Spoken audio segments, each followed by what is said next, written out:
thank you for the opportunity to outline my government's plans to support more jobs across the resources sector. And at the outset, I join Ian to acknowledge the recent fatality at the Curragh mine. It is yet another one too many. When we go to work, we all expect to be able to come home safely, and that goes for any industry. And I extend my condolences to the families of all the Queensland mine workers who have tragically lost their lives at work. Any fatality on a Queensland mine site is unacceptable, and we all have an obligation to ensure that workers come home safely at the end of every shift. Moving to the future of the Queensland resources sector, I'm confident that our best days remain ahead of us. The resources sector will continue to grow and support more jobs across Queensland. The global commitments at COP26 towards net zero emissions by 2050 are not a zero-sum game between action on climate change and mining jobs. These commitments to net zero will make Queensland's resources sector even stronger over the long term. That's because Queensland has the resources below the ground, combined with the renewable energy above the ground to be a clean energy superpower. Queensland has the minerals that will be needed for the world to build clean energy systems. As a key input for steel, Queensland's metallurgical coal will continue to support the construction of wind turbines across the world. The Queensland resources sector has a critical role to play in ensuring that renewable energy is delivered affordably and sustainably. The 2032 Brisbane Queensland Olympic Games helps place Queensland on the map as a destination for global investment. And as the Northern Hemisphere heads into winter, Queensland's energy resources will be relied on for energy security. Before continuing to talk about what we can achieve, it's important to reflect on what we have achieved since last year's QRC annual luncheon. Over the last year, we have worked with the resources sector to approve Queensland's first vanadium mine, St Elmo, that will support 250 jobs during construction and 150 ongoing jobs. The signing of an MOU with Japan Oil, Gas and Metals National Corporation and the University of Queensland to look at sourcing cobalt from old copper mine tailings. The restart of the Millennium Metallurgical Coal Mine supporting 330 jobs.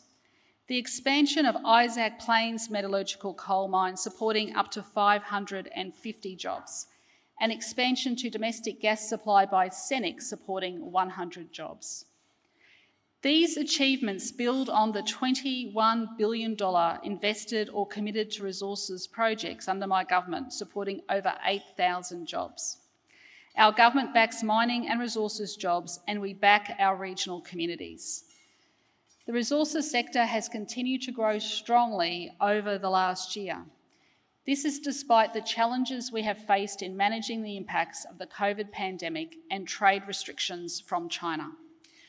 I want to thank everyone in this room for the role that you have all played in the health response and supporting the vaccine rollout. And if you haven't had your vaccine yet, I'm told that there's a bit of opportunity just down the hallway that you can go and get it on your way out, but I'm quite sure everyone has. But by working with us to manage our borders, you have helped Queensland's economy, including our resources sector, to stay open for business. And by working with us on the vaccine rollout, you are helping in the fight to retain our freedoms and open up even further. Queensland's resources sector is built on strong foundations with a long, proud history.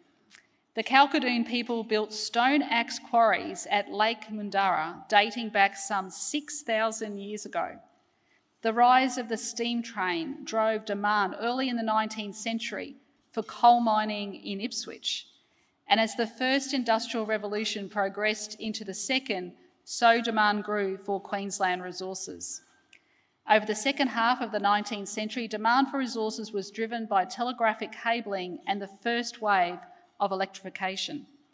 The global demand for electricity significantly expanded the development of North Queensland from Mount Isa all the way through to Townsville.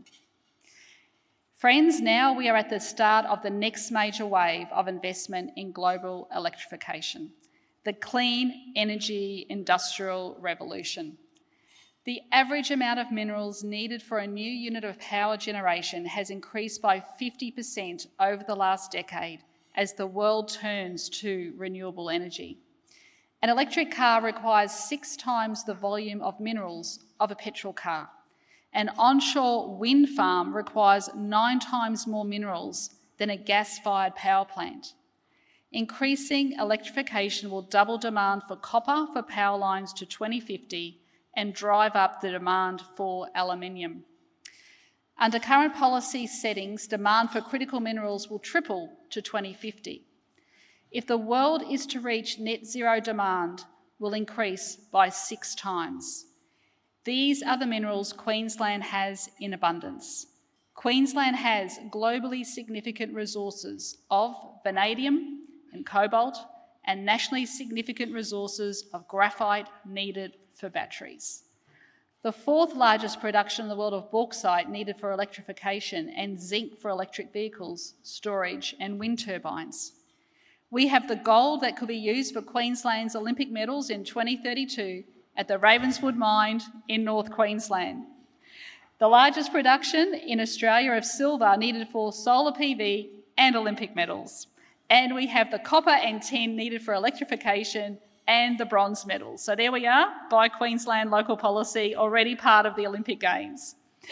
Just as importantly, Queensland has the renewable energy and rehabilitation framework to lead the world on sustainable mining of critical minerals. Demand for all of Queensland's resources will continue with the shift in the economic centre of gravity to Asia. By 2030, it's projected that 2/3 of the global middle class will live in Asia. That will drive even further urbanisation and demand for our resources. As I mentioned earlier, our government has now approved Queensland's first vanadium mine, St Elmo, near Julia Creek. I don't just want to see vanadium mined in Queensland, I want to see onshore processing and manufacturing of vanadium batteries as well. That's why yesterday our government announced $10 million to build critical minerals demonstration plant right in Townsville. The Treasurer and Minister Stewart were on hand in Townsville for that really important announcement. This open access common user facility will support proponents to demonstrate their processing of vanadium and other minerals. It will support jobs in the regions from the value-add supply chain from mine to manufacture. Today, I can further confirm that Energy Queensland will test the use of vanadium batteries and other batteries using Queensland minerals. I want to see Queensland's minerals used in renewable batteries across the nation and globally. To further support battery manufacturing in Queensland, my government will develop a Queensland battery industry strategy. The establishment of a new vanadium industry will support a long-term future for the Northwest Minerals Province. Our government has committed funding to support copper strings design work on a transmission line to connect the Northwest Minerals Province to the national electricity market.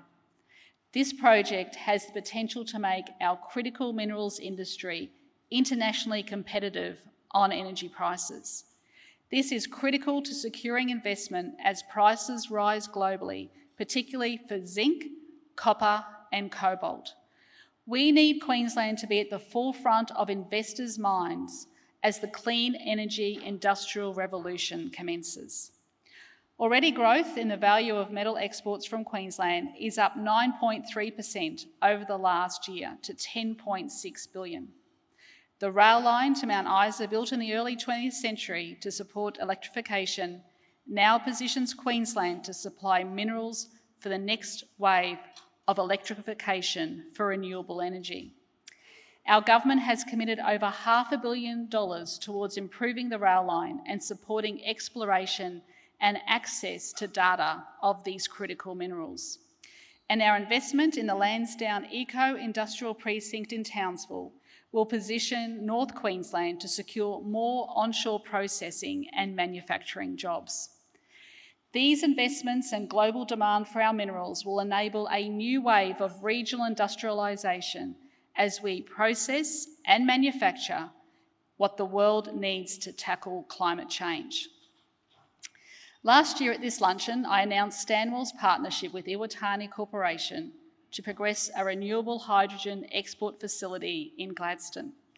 Studies have progressed with a site identified near Gladstone for a 3,000 megawatt facility that would support 5,000 jobs. Nearby Fortescue Future Industries have worked with my government to commit to one of the world's largest hydrogen electrolyser manufacturing facilities supporting 300 jobs. In Townsville, we are working with Sun Metals to use hydrogen to fuel their trucking fleets and decarbonise zinc refinery by 2040. The development of Queensland's new hydrogen industry is now gaining momentum, supported by our government's commitment earlier this year to a $2 billion Queensland Renewable Energy and Hydrogen Jobs Fund. Hydrogen provides the resources sector with new opportunities to decarbonise transport and source green ammonia. And hydrogen will allow Queensland's sunshine, as I've stated previously, to be exported as clean renewable energy, supporting more renewables, manufacturing and further demand for Queensland's critical minerals. My government is also focused on securing a strong long-term future for Queensland's resource industry, as Ian mentioned. That's because the dignity of work and securing more stable full-time jobs is at the core of our government's economic recovery plan. Today, I am releasing the draft Queensland Resource Industry Development Plan for consultation. It's a plan for a resilient, responsible and sustainable Queensland resources industry that grows as it changes. And it sets out a partnership between government and the industry to deliver jobs, economic growth and continued prosperity in regional communities. The 6 key focus areas of the plan are: first, to grow and diversify the resources industry. Queensland's resources industry has always had a history of working hard and fast to meet changes in global demand. And right now, Queensland has an enormous opportunity to find, mine, process and manufacture exactly what the world needs for renewable energy. Second, to strengthen our ESG credentials and to protect the environment. There's no denying that both investors and customers are increasingly demanding stronger environmental, social and governance standards. For example, the European Union will implement a battery passport in 2026. This passport will require suppliers to prove their minerals and products have been ethically sourced throughout the supply chain and back to the mine. This is a significant opportunity. Queensland's strong native title, environmental and industrial relations standards all create a platform for our ESG credentials.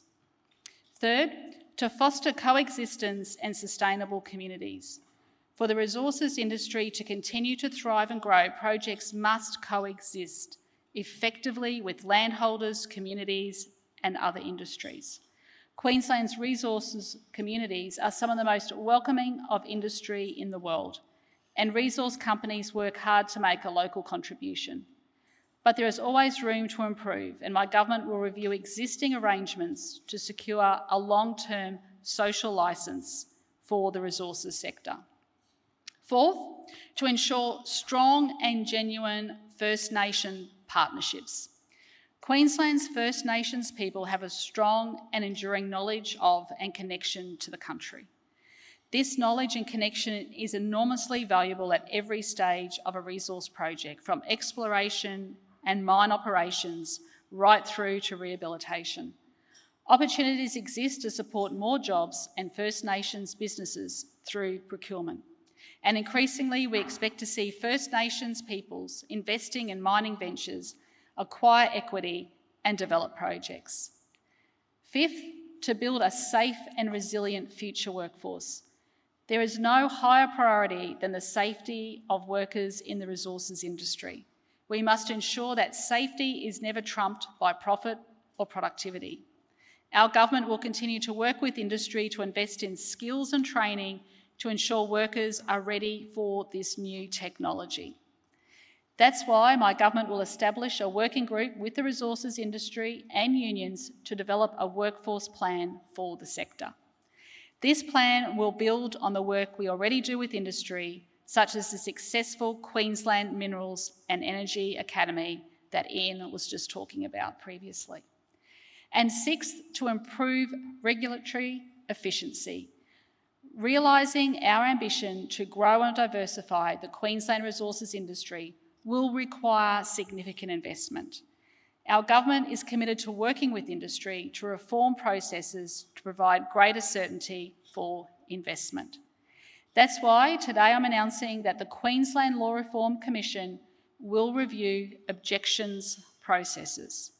The terms of reference for this review will be developed in consultation with the Commission and stakeholders. I look forward to working with you along with the Minister for Resources in developing the final Queensland Resources Industry Development Plan for next year. Friends, by working together, we can ensure that Queensland's resources sector continues to grow and deliver more jobs, that we continue to lead the world with our resources value chain, including our digital systems, logistics, and advanced manufacturing, and that we grow our resources sector into the future, underpinning stable, full-time jobs for Queenslanders. Queensland's resource sector has played a key role across history, including supplying the minerals and energy following the Industrial Revolution in the 19th century, the metallurgical coal for the urbanisation of Northeast Asia in the 20th century, and the opening up of the Bowen Basin, and more recently supplying growing energy demand with the creation of the LNG industry. Now in the 21st century, Queensland is perfectly positioned with the minerals, renewable energy and hydrogen to power global development during the clean energy industrial revolution. I look forward to working with you to creating more jobs across more regions throughout Queensland and to delivering long-term secure jobs. So in conclusion, can I thank you once again for all the work that you are doing. This is a very, very proud sector, and this sector is one of the great strengths of the Queensland economy. And I just want to reiterate on behalf of the government, the cabinet, that we value the jobs that you do, the workers that you support. And we have an amazing opportunity now to continue to work together to really take Queensland up to that next level. We are positioned in a very unique place in this world if you think about it for one moment.